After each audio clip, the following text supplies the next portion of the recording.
한국 핵잠수함 확보 확인. SLBM도 개발해 핵잠수함 열척고 돈다. 미국이 이제부터 한국과 지난 7월 28일 김현종 청와대 국가안보실 제2차장은 오후 KBS 뉴스9에 출연해 이날 개정한 한미미사일 지침의 의미를 설명했습니다. 그 과정에서 현재 차세대 잠수함을 건조하고 있는 중이고 잠수함 능력 계속 키워나가는 것은 3년이 바다인 우리나라로서는 당연한 일이라고 말했습니다. 이어 김 차장은 SLBM 기술도 중요하다고 언급했습니다. 전체 내용을 정리하며 국내에서는 원자력 잠수함과 함께 SLBM 개발 사업이 진행 중임을 언급하였습니다. 이들 중에 원자력 잠수함이 기본 연구 단계인 것과 비교해 한국형 SLBM 잠수함 발사 탄도미사일은 올해 안에 완성될 예정입니다. 그래서 한국형 KES의 비해와 함께 극초음속 부스트 글라이드 무기에 대해 잠시 소개해보고자 합니다. 한국형 KES의 비임 사거리는 800km. 북한이 지난 2017년에 북극성 2호 SLBM 시험 발사에 이어 네 번째 핵실험까지 성공하자 한국도 언론을 통해 2017년 7월에 해군 참모총장이 장보고급 잠수함을 위해 한국형 SLBM 개발을 시작했다고 발표하였습니다. 사실 국방부가 국내 언론을 통해 한국형 SLBM 개발 사실이 짤막하게 공개했을 당시 국방부와 해군 관계자들은 주변국의 반발을 우려하면서 상당히 긴장된 상태로 상황을 주시하고 있었다고 합니다. 하지만 중국이나 일본, 특히나 중국이 이렇다 할 정치적 반대 의견을 발표하지 않아서 크게 안도했다는 소식도 들려옵니다. 현물 튜브를 기반으로 개발했다. 한국형 KSABM 사업이 공개되었을 당시 관계자들은 현무 터비 기술을 바탕으로 한국형 SLBM이 개발될 것이라고 짤막하게 언급하였습니다. 즉 사거리 500km급의 탄두 중량 500kg급을 개발한다는 것이지요. 하지만 이것은 당시 일반에 공개되었던 가장 우수한 탄도미사일이 현무투비였기에 그냥 편의상 사용된 것에 불과한 용어라고 합니다. 즉 별다른 의미가 없는 소리입니다. 실제로 K 한국형 SABM은 구조와 중량, 사용 재료, 고체, 로켓 모터 특성, 항법 장비 전체에서 현물2기와는 완전히 다른 모델입니다. 만약 KSBM이 현물2C가 외부에 공개된 2018년 이후에 공개되었다면 관계자들은 이렇게 설명했을 것입니다. 현물2C를 위아래로 압축시킨 모델이라고 하고요. 실제로 KSABM은 항법 기술이나 동체 구조 기술 면에서 동시대 가장 발전된 현무2C 기술을 사용하는 것이 당연히 가장 합리적이겠지요. 한국은 협정을 지키지 않는다. 그럼 한국형 SLBM 사거리는 얼마나 될까요? 한국은 지난 2012년에 한미미사일 협정을 개정하면서 사거리 800km의 탄두 중량 500kg급 개발을 인정받았습니다. 그리고 2017년 9월 3차 미사일 협정 개정을 통하여 사거리 800km는 그대로 유지하지만 탄두 중량 제한은 사라졌습니다. 2020년 3월 국방과학연구소는 사거리 800km의 탄두 중량 2톤급의 현무-4탄도미사일 2발을 발사했다고 발표하였습니다. 이것을 보면 국방과학연구소가 2017년 9월에 한미미사일 협정이 개정된 이후 무려 2년 6개월 만에 탄두 중량 2톤급의 현무-4탄도미사일을 개발했음을 의미합니다. 이것이 가능할까요? 관계자들에 따르면 현대식 탄도미사일 개발하는 데는 최소 5년 이상 통상 7년 이상의 시간이 소요된다고 합니다. 결국 한국은 한미미사일 협정을 제대로 지키지 않는 것보다는 한미미사일 협정의 개정을 사전에 예측하면서 탄도미사일 개발을 수행함을 알 수 있습니다.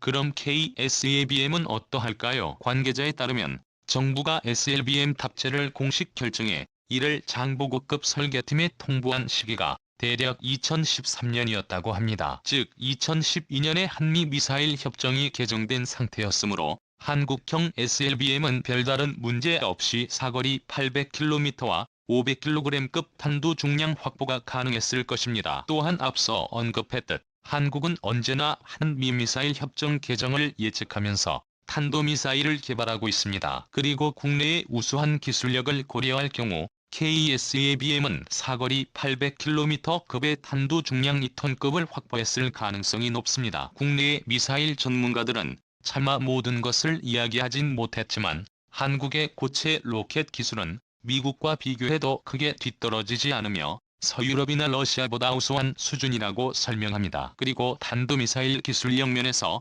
북한과 비교해 최소 10년 이상의 기술 호의를 자랑하고 있습니다.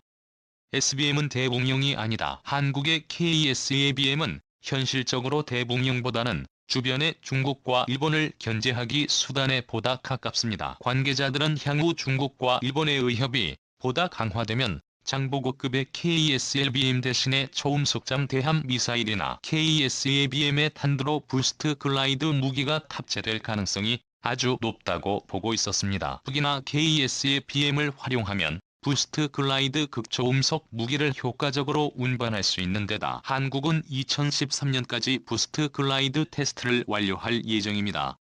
사실 킬체인용이 아니다. 한국 해군은 한국형 SLBM 개발 사업을 공개하면서 장보고급 잠수함에 탑재해 북한의 탄도미사일 발사대나 SLBM 잠수함 건선과를 노리는 킬체인용으로 사용할 계획이라고 발표하였습니다. 잠수함에 굳이 SABM을 탑재하는 이유에 대해 북한과 가까운 해역에서 발사할 수 있으므로 보다 빨리 도달할 수 있는 데다 북한의 선제 타격에도 안전하다는 부가 설명이 있었습니다. 이러한 설명은 아마추어에게나 통하는 것이고 현실적으로 잠수함은 전파가 차단되는 수중에서 작전하므로 실시간 작전 통신이 거의 불가능합니다. 그리고 SLBM을 발사하기 위해서는 저수심까지 부상하고 잠수함을 안정화시키는 데까지 최소 10분 이상이 필요합니다. 즉 북한의 탄도미사일 발사가 탐지되면 20분 이내에 선제 탄도미사일을 발사에 타격한다는 킬체인 작전용으론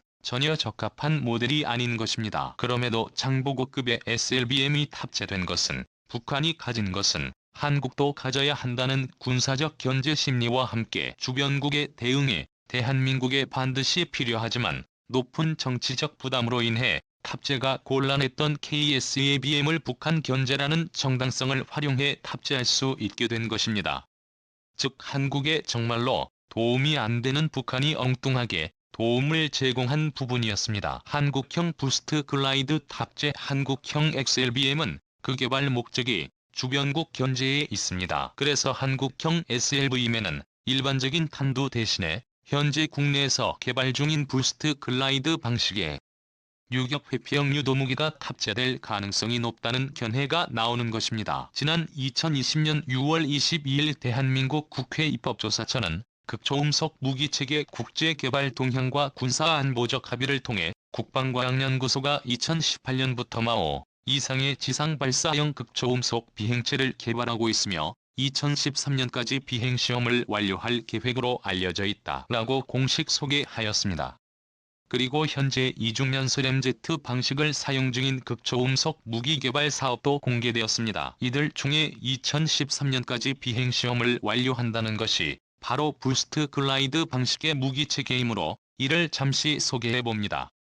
부스트 글라이드란 부스트 글라이드형 무기체계를 설명하면 탄도미사일 기술의 연장선상에서 출발한 모델로서 상승 단계에서는 통상적인 탄도미사일처럼 고체 로켓 부스터를 활용해 100km 정도의 고도와 마하 10 수준의 속도를 확보하게 됩니다. 통상적인 탄도미사일은 최대 고도까지 상승한 이후 그냥 포물선을 그리며 하강하지만 부스트 글라이드는 제도립체 탄두가 고체 로켓에서 분리된 이후에 아래로 향하며 낙하하지 않습니다. 그 대신에 제도립체가 60km 정도의 고도에서 바람각을 형성하도록 몸체를 세운 이후 마위상 이상의 극초음속 비행 시에 발생하는 충격파를 활용해 대기권 상층부에서 미끄러지듯 튕겨오르게 됩니다. 부스트 글라이드 무기체계는 이 과정을 마치 서핑보드나 물수제비처럼 반복하며 표적을 향해 비행하며 표적 인근에서 고속으로 낙하 돌입하는 방식으로 비행하게 됩니다. 즉 부스트 글라이드는 별도의 추진체계가 없이 무동력 글라이더처럼 활강하므로 극초음속 글라이더로 호칭되기도 합니다. 부스트 글라이드형 구는 중국이 이미 뒤에 부시7을 실전 배치했으며 미국도 20만 213년에 MGM 리버싱 페라리의 GW 배치를 발표할 정도로 상대적으로 기술적 장벽이 낮습니다. 그리고 일본이 2016년까지 지상 공격형 외에 2018년까지 대형 공격이 가능한 부스트 글라이드 방식 극초음속 무기 개발 사업을 발표한 바 있습니다.